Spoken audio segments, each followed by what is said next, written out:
Hi, എല്ലാവർക്കും iPlus training സൊല്യൂഷൻസിന്റെ ഒരു short വീഡിയോയിലോട്ട് സ്വാഗതം.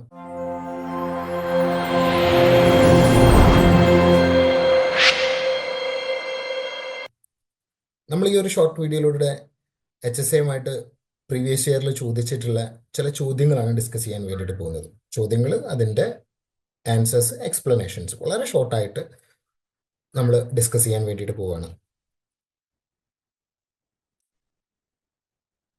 ആദ്യത്തെ ചോദ്യം സെക്കൻഡ് വേൾഡ് വാറുമായിട്ട് ബന്ധപ്പെട്ടിട്ടുള്ള നിങ്ങളുടെ HSA social science module number 1 unit number 6 അതിൽ ഒരു ടോപ്പിക്കാണ് സെക്കൻഡ് വേൾഡ് വാർ.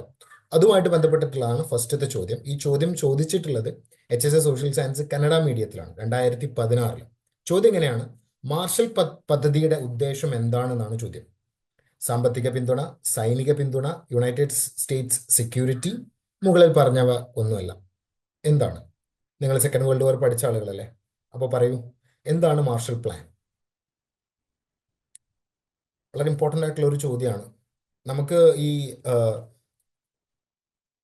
വേൾഡ് ഹിസ്റ്ററിയിൽ നിന്ന് ഏറ്റവും കൂടുതൽ ചോദ്യങ്ങൾ നമുക്ക് പ്രതീക്ഷിക്കാവുന്ന ഒരു ഏരിയയാണ് first world war, second world war ഒക്കെ. അപ്പോൾ അതുമായിട്ട് ബന്ധപ്പെട്ടിട്ടാണ് ഈ ചോദ്യം.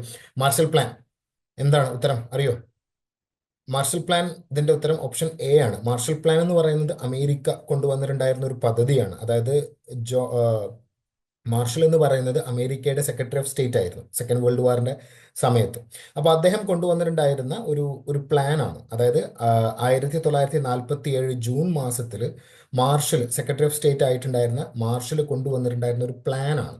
എന്തിനാണ് ആ പ്ലാൻ കൊണ്ടുവന്നിട്ടുണ്ടായിരുന്നതെന്ന് വെച്ച് കഴിഞ്ഞാൽ സെക്കൻഡ് വേൾഡ് വാറിൽ തകർന്നടിഞ്ഞിട്ടുണ്ടായിരുന്ന രാജ്യങ്ങൾക്ക് സപ്പോർട്ട് കൊടുക്കും, അതായത് സാമ്പത്തിക സപ്പോർട്ട്, എക്കണോമിക് സപ്പോർട്ട് കൊടുക്കാൻ വേണ്ടി. അപ്പോൾ ഇതിന്റെ ഉത്തരം ഓപ്ഷൻ എ ആണ്. എക്കണോമിക് അസിസ്റ്റൻസ് ആണ്, സാമ്പത്തിക പിന്തുണ കൊടുക്കാൻ വേണ്ടിയിട്ടാണ് ഇത് കൊണ്ടുവന്നിട്ടുണ്ട്. അതായത് ഡെമോക്രാറ്റിക് ആയിട്ടുള്ള എല്ലാ രാജ്യങ്ങൾക്കും സപ്പോർട്ട് ചെയ്യുക, അതായത് സെക്കൻഡ് വേൾഡ് വാറിൽ തകർന്നിട്ടുണ്ടായിരുന്ന രാജ്യങ്ങൾക്ക്. അപ്പോൾ ഇതിനെ സപ്പോർട്ട് ചെയ്തിട്ടുണ്ടായിരുന്നത് അമേരിക്കയുടെ അന്നത്തെ പ്രസിഡന്റ് ആയിട്ടുണ്ടായിരുന്ന ട്രൂമൻ ആണ്. ഈ ട്രൂമൻ തന്നെയാണ് ജപ്പാനിൽ അണുബോംബ് വിക്ഷേപിക്കാൻ ഉത്തരവിട്ടിട്ടുണ്ടായിരുന്നത്. അപ്പോൾ അത് നിങ്ങൾ ഓർത്തിരിക്കുക. രണ്ട് കാര്യങ്ങളുണ്ട് ട്രൂമാൻ ഓർത്തിരിക്കാൻ: മാർഷൽ പ്ലാനും ആറ്റം ബോംബും. അപ്പോൾ മാർഷൽ പ്ലാന് തയ്യാറാക്കിയിട്ടുണ്ടായിരുന്ന 47 ജൂൺ മാസത്തിൽ ട്രൂമാൻ ഇത് സൈൻ ചെയ്തിട്ടുണ്ടായിരുന്നത് ഏപ്രിൽ 3 1948. അപ്പോൾ ഈ കരാർ പ്രകാരം, ഈ ഒരു പ്ലാൻ പ്രകാരം $13 ബില്യൺ ആണ് US ഗവൺമെന്റ് മാറ്റി വെച്ചിട്ടുണ്ടായിരുന്നത് സാമ്പത്തിക സഹായം കൊടുക്കാൻ വേണ്ടിയിട്ട്. ഫ്രാൻസിനും ബ്രിട്ടനും അതുപോലെ തന്നെ വെസ്റ്റ് ജർമ്മനിക്കൊക്കെ വേണ്ടിയിട്ട് സാമ്പത്തിക സഹായം കൊടുക്കാൻ വേണ്ടിയിട്ട്. അപ്പോൾ ഇതാണ് Marshall plan. Next question same Kannada മീഡിയത്തിൽ തന്നെയുള്ളതാണ്. 2016 ചോദിച്ച ചോദ്യമാണ്, പക്ഷെ ഇന്ത്യൻ ഹിസ്റ്ററിയുമായിട്ട് ബന്ധപ്പെട്ടിട്ടാണ്. മോഡേൺ ഇന്ത്യൻ ഹിസ്റ്ററി, ബ്രിട്ടീഷുകാരുമായിട്ട് ബന്ധപ്പെട്ടിട്ടുള്ള ഒരു ചോദ്യമാണ്.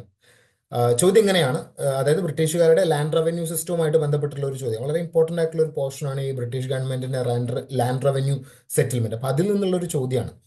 റൈറ്റ് ടു വരി സമ്പ്രദായം ഈ നടപ്പിലാക്കിയത് ഏത് വർഷമാണ് എന്നാണ് ചോദ്യം.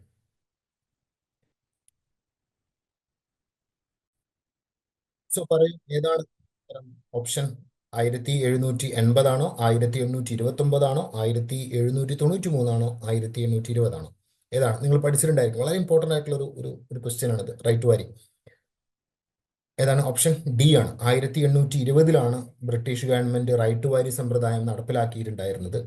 ഇത് നടപ്പിലാക്കിയിട്ടുണ്ടായിരുന്നത് സൗത്ത് ഇന്ത്യയിൽ, അതായത് തമിഴ്നാട്ടിലും അതുപോലെ തന്നെ മദ്രാസിലൊക്കെ ആയിട്ടാണ് ഇത് നടപ്പിലാക്കിയിട്ടുണ്ടായിരുന്നത്. മദ്രാസിലും ബോംബെയിലും ആയിട്ട്. അതായത് രണ്ട് പ്രസിഡൻസീസ്, മൂന്ന് പ്രസിഡൻസീസ് ആണ്. നിങ്ങൾക്കറിയാലോ, ബംഗാള്, ബോംബെ, അതുപോലെ തന്നെ മദ്രാസ്. അപ്പൊ ഇതിൽ മദ്രാസിലും ബോംബെയിലും ആയിട്ടാണ് റൈത്ത് വാരി സമ്പ്രദായം ബ്രിട്ടീഷ് ഗവൺമെന്റ് നടപ്പിലാക്കിയിട്ടുണ്ടായിരുന്നത്. ഇതിന്റെ ഉപജ്ഞാതാവ് തോമസ് മൺട്രോ എന്ന് പറയുന്ന ആളാണ്. അദ്ദേഹം ഈ മദ്രാസ് ഗവൺമെന്റിന്റെ ഭാഗമായിട്ടൊക്കെ ഉള്ള ആളാണ് തോമസ് മൺട്രോ. അപ്പൊ അദ്ദേഹമാണ് ഇത് നടപ്പിലാക്കിയിട്ടുണ്ടായിരുന്നത്. നിങ്ങൾക്കറിയാലോ, ബ്രിട്ടീഷ് ഗവൺമെന്റ് 3 റവന്യൂ സെറ്റിൽമെന്റുകൾ കൊണ്ടുവന്നിട്ടുണ്ട്. പെർമനന്റ് അല്ലെങ്കിൽ ജമീന്ദാരി, പിന്നെ റൈറ്റ് വാരി, പിന്നെ മഹൽവാരി. അപ്പൊ ഇതിൽ പെർമനന്റ് സെറ്റിൽമെന്റ് കൊണ്ടുവന്നിട്ടുണ്ടായിരുന്നത് കോൺവാരീസ് ആണ്. നിങ്ങൾ പഠിച്ചിട്ടുണ്ടായിരിക്കും 1793. അപ്പോൾ പെർമനന്റ് സെറ്റിൽമെന്റ് അല്ലെങ്കിൽ ജമീന്ദാരി സിസ്റ്റം ബംഗാളിലും ബീഹാറിലും ഒക്കെയാണ് ഒഡീഷയിലൊക്കെയാണ് കൊണ്ടുവന്നിട്ടുണ്ടായിരുന്നത്, ആ ഒരു ബംഗാൾ പ്രസിഡൻസിയിൽ. പിന്നെ ഈ റൈറ്റ് വാരി നിങ്ങൾക്കറിയാം, മദ്രാസിലും ബംഗാളിലും. പിന്നെ ഇത് മഹൽവാരി സിസ്റ്റം കൊണ്ടുവന്നിട്ടുണ്ടായിരുന്നത് വില്യം ബെന്റിക് ആണ്. അത് ഈ പഞ്ചാബ് UP പോലുള്ള പ്രദേശങ്ങളിൽ. അപ്പൊ ഇതിന്റെ ഈ മൂന്ന് സിസ്റ്റത്തിന്റെ ഒരു പ്രത്യേക മൂന്നും ഡിഫറെന്റ് ആണ്. അപ്പം ഈ പെർമനന്റ് സെറ്റിൽമെന്റിൽ ഒരു ജമീന്ദാർ ഉണ്ടായിരിക്കും. അദ്ദേഹം ആണ് കർഷകരെ കയ്യിൽ നിന്ന് ടാക്സ് വാങ്ങുക. അദ്ദേഹമാണ് എന്നിട്ട് അത് ബ്രിട്ടീഷ് ഗവൺമെന്റിന് കൊണ്ടു കൊടുക്കുക. ഈ റൈറ്റ് ടു വാരി സിസ്റ്റത്തിലെ പ്രത്യേകത എന്താണെന്ന് വെച്ച് കഴിഞ്ഞാൽ അവിടെ ഈ മിഡിൽ മാൻ, ഈ ജമീന്ദാർ എന്നുള്ള പരിപാടിയില്ല. കർഷകർ നേരിട്ട് ഗവൺമെന്റിന് ടാക്സ് കൊടുക്കുക. പിന്നെ മൂന്നാമത്തെ സമ്പ്രദായം മഹൽവാരി, പഞ്ചാബിലും UP-യിലൊക്കെ നടപ്പിലാക്കിയ പരിപാടി, ഇന്ത്യയുടെ നോർത്ത് വെസ്റ്റേൺ ഫ്രണ്ടിയർ റീജിയനിലൊക്കെ നടപ്പിലാക്കിയ പരിപാടി മഹൽവാരി. അവിടെ എന്താ സംഭവിക്കുക എന്ന് വെച്ചാൽ ഒരു വില്ലേജ് മൊത്തത്തിൽ ടാക്സ് കളക്ട് ചെയ്യും, എന്നിട്ട് ഒരു റെപ്രസെന്റേറ്റീവിന് കൊടുക്കും, ഒരു ഹെഡ്മാന്, ഒരു തലവന് കൊണ്ടു കൊടുക്കും, ഗ്രാമമുഖ്യന്, എന്നിട്ട് അദ്ദേഹമാണ് അത് എന്താക്കുക, ബ്രിട്ടീഷ് ഗവൺമെന്റിന് കൊണ്ടുപോയി കൊടുക്കുക. ഇതാണ് ഈ മൂന്ന് സെറ്റിൽമെന്റുകൾ. അപ്പൊ അത് നിങ്ങൾ മൂന്നും പഠിച്ചിരിക്കണം, വളരെ വളരെ ഇമ്പോർട്ടന്റ് ആണ്. 1820 റൈറ്റ് വാരി, 1793 പെർമനന്റ് സെറ്റിൽമെന്റ് അല്ലെങ്കിൽ ജമീന്ദാരി സിസ്റ്റം. അടുത്ത ചോദ്യം HSS സോഷ്യൽ സയൻസ് തമിഴ് മീഡിയത്തിൽ ചോദിച്ചിട്ടുള്ളതാണ്. 2022 ചോദിച്ചിട്ടുള്ള ചോദ്യമാണ്. അമേരിക്കൻ റവല്യൂഷനുമായിട്ട് ബന്ധപ്പെട്ടിട്ടുള്ള ഒരു ചോദ്യമാണ്. പക്ഷേ ഈ അമേരിക്കൻ റവല്യൂഷൻ നിങ്ങളുടെ സിലബസിൽ ഇല്ല. HSS സോഷ്യൽ സയൻസിന്റെ സിലബസിൽ അമേരിക്കൻ റവല്യൂഷൻ ഇല്ല. റഷ്യൻ ഉണ്ട്, ഫ്രഞ്ച് ഉണ്ട്, ഇൻഡസ്ട്രിയൽ റവല്യൂഷൻ ഒക്കെ ഉണ്ട്. പക്ഷെ അമേരിക്കൻ റവല്യൂഷൻ അതിൽ കൊടുത്തിട്ടില്ല. പക്ഷെ അതുമായിട്ട് ബന്ധപ്പെട്ടുള്ള ഒരു ചോദ്യം ചോദിച്ചിട്ടുണ്ട് HSAക്ക്.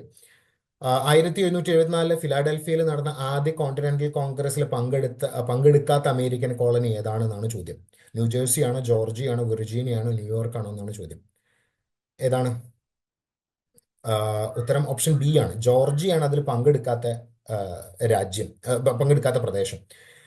അതായത് അമേരിക്കയിൽ ബ്രിട്ടനെതിരെ സമരങ്ങൾ നടന്നിട്ടുണ്ടായിരുന്നു, ഫസ്റ്റ് വാർ ഓഫ് ഇൻഡിപെൻഡൻസ്. അപ്പൊ അതിൽ 13 കോളനികൾ, ബ്രിട്ടന്റെ 13 കോളനികൾ ബ്രിട്ടനെതിരെ, അതായത് അമേരിക്കയിലെ ബ്രിട്ടന്റെ 13 കോളനികൾ, ഈ ന്യൂജേഴ്സി, ന്യൂയോർക്ക്, വിർജീനിയ പോലുള്ള 13 കോളനികൾ ബ്രിട്ടനെതിരെ സമരം നടത്തിയിട്ടുണ്ടായിരുന്നു. അവരാണ് റവല്യൂഷൻ നടത്തിയിട്ടുണ്ടായിരുന്നു. അപ്പൊ അവർ അതിന്റെ ഭാഗമായിട്ട് 74 ഫിലാഡൽഫിയയിൽ വെച്ചിട്ട് ഒരു ഫസ്റ്റ് കോണ്ടിനെന്റൽ കോൺഗ്രസ്, ഒരു മീറ്റിംഗ് നടന്നിട്ടുണ്ടായിരുന്നു സെപ്റ്റംബർ മാസം 5-ാം തീയതി 1774. അപ്പൊ അതിൽ ഈ 13 കോളനികളും പങ്കെടുത്തു, എക്സെപ്റ്റ് ജോർജിയ. ജോർജിയ പങ്കെടുക്കാത്തതിന്റെ കാരണം എന്താ വെച്ചാൽ ജോർജിയക്ക് അവിടെയുള്ള ഓൾറെഡി അവിടുത്തെ നേറ്റീവ് അമേരിക്കൻസുമായിട്ട്, ട്രൈബ്സുമായിട്ട് ചില ഇഷ്യൂസ് ഉണ്ടായിട്ടുണ്ടായിരുന്നു. അപ്പോൾ ആ ഇഷ്യൂ സോൾവ് ചെയ്യാൻ വേണ്ടിയിട്ട് ജോർജിയയിലെ ആളുകളെ സഹായിച്ചിട്ടുണ്ടായിരുന്നത് ബ്രിട്ടീഷുകാരാണ്. അപ്പം അത് കാരണമായിക്കൊണ്ടാണ് ജോർജിയ എന്താക്കാതെ പോയത്, ബ്രിട്ടനെതിരെയുള്ള ആ ഒരു കോൺഫറൻസിൽ പങ്കെടുക്കാതെ പോയിട്ടുണ്ടായിരുന്നത്. അത് നിങ്ങൾ ഇന്ന് ഓർത്തിരിക്കുക. പിന്നെ ഇന്ത്യൻ ഹിസ്റ്ററിയുമായിട്ട് ബന്ധപ്പെട്ടുള്ള ഒരു ചോദ്യമാണ് അടുത്തത്. HSS social science Tamil medium 2022 ചോദിച്ചിട്ടുള്ള ചോദ്യമാണ്. അലഹബാദ് സ്തംഭത്ത് ആരുടെ ആക്രമണത്തെ കുറിച്ചിട്ടാണ് ആലേഖനം ചെയ്തിട്ടുണ്ടായിരുന്നത് എന്നാണ് ചോദ്യം. Allahabad pillar inscription, Samudragupta, Mahapadmananda, Satavahana, Chandragupta. ആരെ കുറിച്ചിട്ടാണ് ഈ അലഹബാദ് പില്ലർ ഇൻസ്ക്രിപ്ഷൻ പറയുന്നത്? അലഹബാദ് പില്ലർ ഇൻസ്ക്രിപ്ഷൻ ഡിസ്കസ് ചെയ്യുന്നത് സമുദ്രഗുപ്തനെ കുറിച്ചിട്ടാണ്. സമുദ്രഗുപ്തൻ നടത്തിയിട്ടുണ്ടായിരുന്ന ആക്രമണങ്ങളെ കുറിച്ചിട്ടൊക്കെയാണ് അലഹബാദ് പില്ലർ ഇൻസ്ക്രിപ്ഷൻ പറയുന്നത്. ഇത് ഗുപ്ത എംപയറുമായിട്ട് ബന്ധപ്പെട്ടുള്ള ഏറ്റവും പ്രധാനപ്പെട്ട ഒരു സോഴ്സ് ആണ് ഈ അലഹബാദ് പില്ലർ ഇൻസ്ക്രിപ്ഷൻ. അതുപോലെ തന്നെ മറ്റൊരു പില്ലർ ഇൻസ്ക്രിപ്ഷൻ കൂടെ ഉണ്ട്, മെഹ്റോലി, ഡൽഹിയിലെ. ആ മെഹ്റോലി പില്ലർ ഇൻസ്ക്രിപ്ഷനിൽ ചന്ദ്രഗുപ്ത സെക്കൻഡിനെ കുറിച്ചിട്ടാണ് ഡിസ്കസ് ചെയ്യുന്നത്. അപ്പൊ അത് നിങ്ങൾ ഓർത്തിരിക്കുക, വളരെ ഇമ്പോർട്ടന്റ് ആയിട്ടുള്ള ഒരു ചോദ്യമാണ്. നെക്സ്റ്റ് ചോദ്യം കേരള ഹിസ്റ്ററിയുമായിട്ട് ബന്ധപ്പെട്ടുള്ള ചോദ്യമാണ്. മലബാറിൽ സ്ഥാപിതമായ ജില്ലാ കോൺഗ്രസിന്റെ സെക്രട്ടറി ആരായിരുന്നു എന്നാണ് ചോദ്യം. VK കൃഷ്ണമേനോനാണോ, കേശവ മേനോനാണോ, P കുഞ്ഞിരാമൻ നായരാണോ, ശങ്കുണ്ണി മേനോനാണോ എന്നാണ് ചോദ്യം. Kannada medium HSS social science 2016 ചോദിച്ചിട്ടുള്ള ചോദ്യമാണ്. ഇതിന്റെ ഉത്തരം ഓപ്ഷൻ C ആണ്. P കുഞ്ഞിരാമൻ നായരാണ് അതിൽ പങ്കെടുത്തിട്ടുണ്ടായിരുന്ന ആൾ. ഇത്രയാണ് നമുക്ക് ഈ ഒരു ഷോർട്ട് വീഡിയോയിൽ ഡിസ്കസ് ചെയ്തിട്ടുള്ള പ്രധാനപ്പെട്ട ചോദ്യങ്ങൾ. ബാക്കി നമുക്ക് വേറെയും ഡിസ്കസ് ചെയ്യാം. ഇതുമായിട്ട് ബന്ധപ്പെട്ടുള്ള കാര്യങ്ങളൊക്കെ നമ്മളുടെ HSA I+ന്റെ കോഴ്സുകളിൽ, ക്ലാസ്സുകളിൽ വളരെ ഡീറ്റെയിൽ ആയിട്ട് ഡിസ്കസ് ചെയ്യുന്നുണ്ട്. അപ്പോൾ നിങ്ങൾക്കതും കൺസൾട്ട് ചെയ്യാവുന്നതാണ്, നോക്കാവുന്നതാണ്, റെഫർ ചെയ്യാവുന്നതാണ്. Thank you.